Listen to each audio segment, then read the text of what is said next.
اسلام اور سائنس برائے ابتدائی جماعت کائنات حصہ 1 شارق علی خان کائنات بگ بینگ دھواں کائنات کی توسیع سیارے ستارے سپر نوا عناصر وغیرہ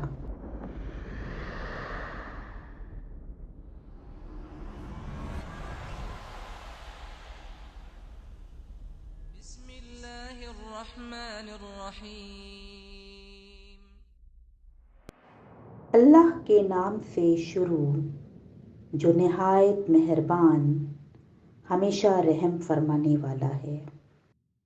قرآن مجید میں اللہ تعالیٰ کا ارشاد ہے، کیا انکار کرنے والوں نے کبھی غور نہیں کیا کہ آسمان اور زمین آپس میں ملے ہوئے تھے، پھر ہم نے انہیں الگ الگ کر دیا۔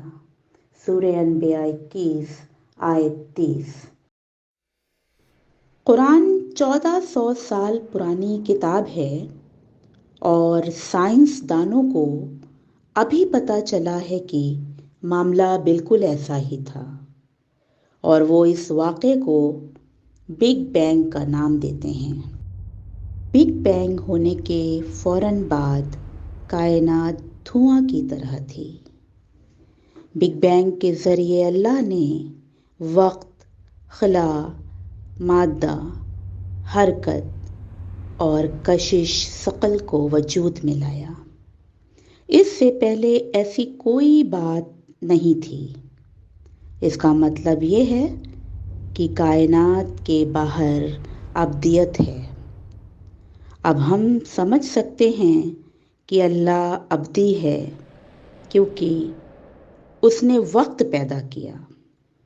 وہ لازوال ہے تو وہ پیدا نہیں کیا گیا، اور اس نے ہر چیز کو پیدا کیا۔ قرآن مجید میں اللہ تعالیٰ کا ارشاد ہے، اللہ نے توجہ فرمائی آسمان کی طرف، وہ اس وقت محض دھواں تھا۔ پھر اسے اور زمین سے فرمایا کہ خوشی سے یا ناگواری سے حکم بجا لانے اور فرض کی ادائیگی کے لیے آ جاؤ۔ آسمان اور زمین دونوں نے عرض کیا، ہم خوشی خوشی حاضر ہیں۔ سورہ حامیم سجدہ 41 آیت 11۔ چنانچہ سورج، چاند، سیارے اور ہماری زمین سب کے سب اللہ کا حکم مانتے ہیں اور اسی کی اطاعت کرتے ہیں۔ اس لیے ہمیں بھی خدا کا حکم ماننا چاہیے۔ دھواں H3 ہائیڈروجن اور He ہیلیم سے بنا ہے۔ سائنسدانوں کو اب معلوم ہو سکا ہے کہ کائنات دھواں کی طرح ہوا کرتی تھی، کیونکہ دور تک پھیلی کہکشائیں دھواں کی طرح اور ناقابل یقین حد تک پرانی ہیں۔ کائنات کے سیارے اور دیگر اجسام اسی دھوئیں سے بنے ہیں، باقی سب خالی جگہ ہیں، جسے خلا بھی کہا جاتا ہے۔ ہوا خلا نہیں ہے کیونکہ اس میں گیسیں ہوتی ہیں جہاں ہم سانس لے سکتے ہیں، جیسے گیس O2 یعنی آکسیجن، اور ہم بیرونی خلا میں سانس نہیں لے سکتے ہیں۔ پہلا ایٹم H یعنی ہائیڈروجن اور He یعنی ہیلیم تھا، اور یہ کائنات کے سب سے زیادہ وسیع و عریض عناصر و اجزاء بھی ہیں۔ آسمان، زمین، سورج، چاند اور ستارے سب ایمان والے ہیں۔ آسمان اور زمین اللہ کے حکم کی پیروی کرتے ہیں تو وہ ایمان والے ہیں۔ اس لیے ہر کوئی اور سب کچھ جو پیدا ہوئے ہیں وہ ایمان والے ہیں۔ لیکن کچھ لوگ ایمان والے ہونا نہیں چاہتے اور اللہ کے حکم کی پیروی نہیں کرتے ہیں۔ بگ بینگ طویل عرصے پہلے واقع ہوا ہے۔ آج سیارے جیسے ہماری زمین، بہت سارے چاند جیسے ہمارا چاند، بے شمار ستارے جیسے ہمارا سورج، دیگر شمسی نظاموں کی طرح ہمارا اپنا شمسی نظام، اور لا تعداد کہکشاں جیسے ہماری اپنی کہکشاں جو ہمارے شمسی نظام کا حصہ ہیں، کائنات سب پر مشتمل ہے۔ ان کے علاوہ کائنات میں اور بھی بہت کچھ ہیں۔ اگر ہم دوربین کے ذریعے دیکھیں تو بہت دور کے ستاروں اور کہکشاؤں کو دیکھ سکتے ہیں جو قدیم ہیں اور کائنات کی طرح ہی بہت ضخیم بھی ہیں۔ یہ دھواں بننے کا عمل اور طریقہ دیکھنے میں گھوڑے کے سر کی طرح لگتا ہے اور اسے ہارس ہیڈ نیبولا کہا جاتا ہے۔ کائنات میں ہر طرح کی شکلیں موجود ہیں۔ یہ ہبل دوربین ہے۔ آپ اس کی مدد سے گزشتہ 14 ارب نوری سال پیچھے کی طرف دیکھ سکتے ہیں۔ نوری سال وہ فاصلہ ہے جو روشنی ایک سال میں طے کرتی ہے۔ اسے انگریزی میں لائٹ ایئر کہا جاتا ہے۔ نوری سال کو اکثر ستاروں سے زمین کے فاصلے کی پیمائش کے لیے استعمال کیا جاتا ہے اور یہ وقت کی اکائی نہیں ہے۔ دور دراز کہکشاؤں میں سرخ روشنی ہمیں یہ بتاتی ہے کہ کائنات اب بھی بڑھ رہی ہے۔ یہ بات قابل ذکر ہے کہ قرآن میں روشنی کی رفتار کو انکوڈ کیا گیا ہے۔ آپ کو خود اس کی تلاش کرنی چاہیے۔ نیز قرآن کا شماریات بہت مفصل اور روشن ہے۔ یہ نمبر 19 اور حروف تہجی اور آیات کی ہم آہنگی پر مبنی ہے۔ اللہ تعالیٰ کا قرآن مجید میں ارشاد ہے، اور ہم نے آسمان کو اپنی قدرت سے بنایا اور یقیناً ہم اس کائنات کو وسعت اور پھیلاؤ دیتے جا رہے ہیں۔ سورہ الذاریات 51 آیت 47۔ سرخ روشنی میں دوسری روشنی سے کم توانائی ہوتی ہے اور سائنسدانوں کو یہ ثابت کرتی ہے کہ دور دراز کہکشائیں اب بھی مزید دور ہو رہی ہیں اور کائنات مسلسل پھیل رہی ہے۔ ہم اسے ہبل دوربین کے ذریعے دیکھ سکتے ہیں جو 30 سالوں سے مدار میں ہے۔ بگ بینگ اور کائنات کی توسیع یہ سب نئی دریافتیں ہیں۔ سائنسدان اس بات پر متفق ہیں کہ تمام ستارے اور سیارے ایک انتہائی چھوٹی اور گھنی جگہ میں ایک ساتھ ملے ہوئے تھے، پھر وہ پھٹ پڑے، جیسا کہ اسے دی گئی تصویر میں بگ بینگ کے ساتھ دیکھا گیا ہے۔